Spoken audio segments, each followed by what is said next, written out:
Beyala lâche le panneau, Chiroma lâche le panel. Le choc du soir. Un panel. Des caméras allumées. 300 personnes suspendues à leurs écrans. Et une femme prend la parole. Pas n'importe quelle femme. Une femme qui a mis son nom, sa réputation internationale, son réseau continental au service d'un combat qu'elle croyait juste.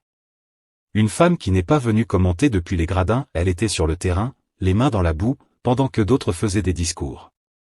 Ce soir-là, Calixte Beyala a parlé. Et ce qu'elle a dit a ébranlé quelque chose que beaucoup refusaient encore de regarder en face.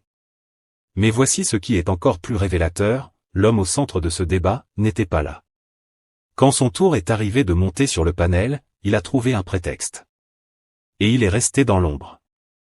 Ce soir, nous allons décortiquer cette soirée minute par minute, ce qui a été dit, ce qui n'a pas été dit, et surtout ce que cela révèle sur l'état réel d'un leadership que beaucoup croyaient invincible. Restez jusqu'à la fin. Parce que la question posée ce soir est peut-être la plus importante que le mouvement du 12 octobre n'ait jamais eu à affronter. Partie 1. Contexte tes faits. Qui est Calixte Beyala, et pourquoi sa voix change tout? Pour comprendre le poids de ce qui s'est passé ce soir-là, il faut d'abord comprendre qui est Calixte Beyala dans ce combat. Parce qu'on ne parle pas d'une militante de la dernière heure. On ne parle pas d'une commentatrice qui regarde les événements depuis sa terrasse à Paris avec un verre de vin blanc en observant le Cameroun brûler. Calixte Beyala est une des voix littéraires africaines les plus respectées de sa génération. Romancière primée, intellectuelle engagée, fan de réseau, elle a traversé des décennies de lutte politique, culturelle, identitaire. Son engagement ne se décrète pas. Il se mérite. Et quand elle choisit un combat, elle y met tout. Dans la dynamique qui a entouré Issa Chiroma Bakary après le 12 octobre, Calixte Beyala n'a pas simplement apporté son soutien moral. Elle a travaillé. Concrètement. Dans le concret qui fait la différence entre un mouvement et une nébuleuse. C'est elle qui a porté la nomination de la porte-parole. C'est elle qui a poussé pour l'organisation des consultations au Vatican, un acte diplomatique symbolique et stratégique d'une portée considérable pour un mouvement en quête de légitimité internationale. C'est elle qui a proposé la constitution d'un gouvernement ombre, cette structure qui aurait donné au mouvement une crédibilité institutionnelle, un organigramme, une lisibilité pour les partenaires internationaux. Ce ne sont pas des discours. Ce sont des actes. Des propositions concrètes, des heures de travail, une mise en jeu de la réputation personnelle au service d'un projet collectif. Mais attendez, parce que l'histoire ne s'arrête pas là. Pour vraiment mesurer l'ampleur de ce que Beyala a dit ce soir, il faut aussi comprendre le contexte dans lequel se tient ce live TikTok. Un panel organisé autour d'Issa Chiroma Bakary, figure centrale du mouvement né dans le sang du 12 octobre 2023. Ce 12 octobre, rappelons-le pour ceux qui l'auraient oublié ou qui découvrent cette affaire pour la première fois, n'était pas une simple marche de protestation. C'était une journée de rupture. Une journée où des Camerounais ont bravé l'interdit, bravé la peur, bravé les forces de l'ordre, pour exprimer quelque chose qui ressemblait à un mandat populaire. Un cri. Une demande de changement profond.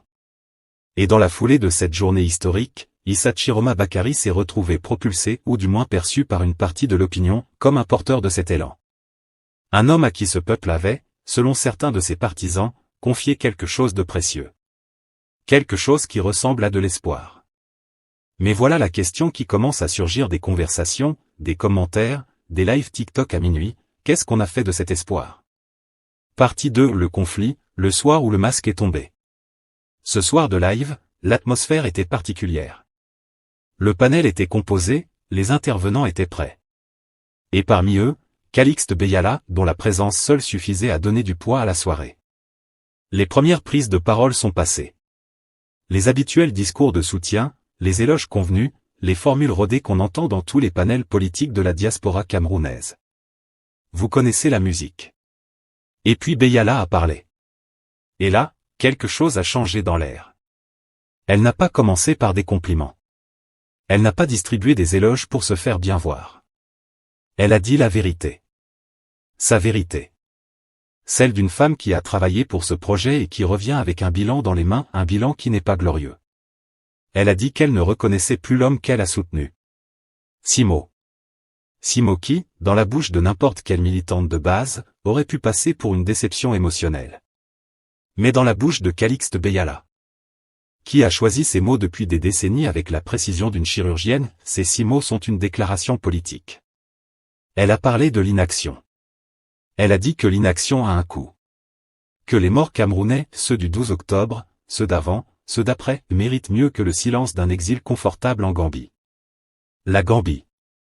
Ce mot est revenu. Et dans le contexte de ce débat, il n'était pas géographique. Il était symbolique. L'exil en Gambie n'est pas présenté comme un refuge forcé par les circonstances. Il est présenté comme une distance choisie, une absence qui interroge. Mais ce n'est pas tout. Beyala a sorti une référence historique qui a dû faire mal à entendre pour ceux qui suivaient ce live. Elle a évoqué De Gaulle. De Gaulle à Londres. Ce général qui, depuis un pays étranger, depuis un exil que rien ne garantissait comme temporaire, a refusé de se contenter d'exister. Il a organisé.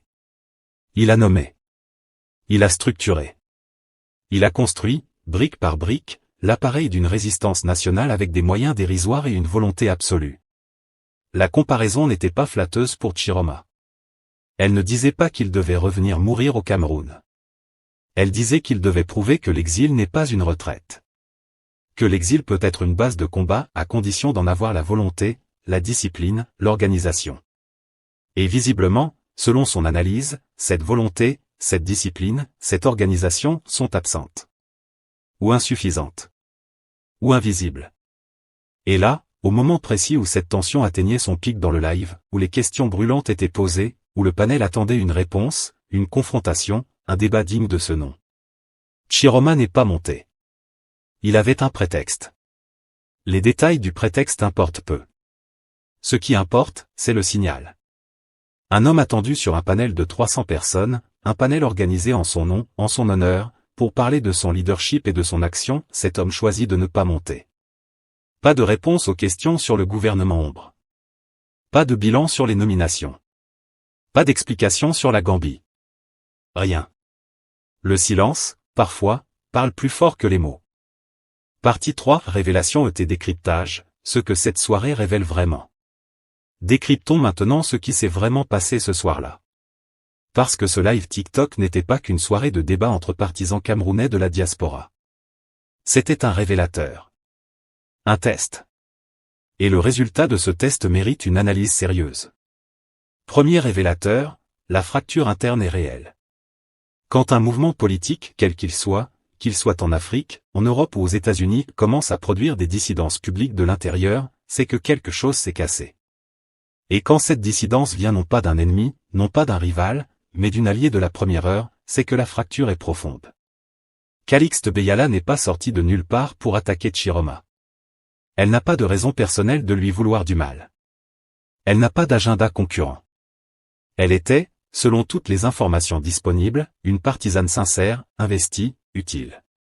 Si quelqu'un comme elle commence à parler de désillusion, ce n'est pas de la jalousie. Ce n'est pas de la frustration d'ego. C'est le constat objectif d'une femme qui a travaillé et qui ne voit pas les résultats attendus. Mais attendez. Parce qu'il y a un deuxième révélateur encore plus important. Deuxième révélateur, la structure est inexistante ou invisible. Beyala a proposé un gouvernement ombre. Cette idée n'est pas nouvelle dans l'histoire des mouvements de résistance politique. Un gouvernement ombre, c'est une structure parallèle qui donne au mouvement une lisibilité institutionnelle. Ça dit au monde, nous ne sommes pas juste des manifestants. Nous avons des propositions concrètes, des têtes pensantes, un projet de gouvernance. C'est ce que font les mouvements sérieux. C'est ce que font les oppositions qui aspirent au pouvoir sans se contenter de critiquer ceux qui l'exercent. Cette proposition a été faite. Et selon Beyala, elle est restée lettre morte.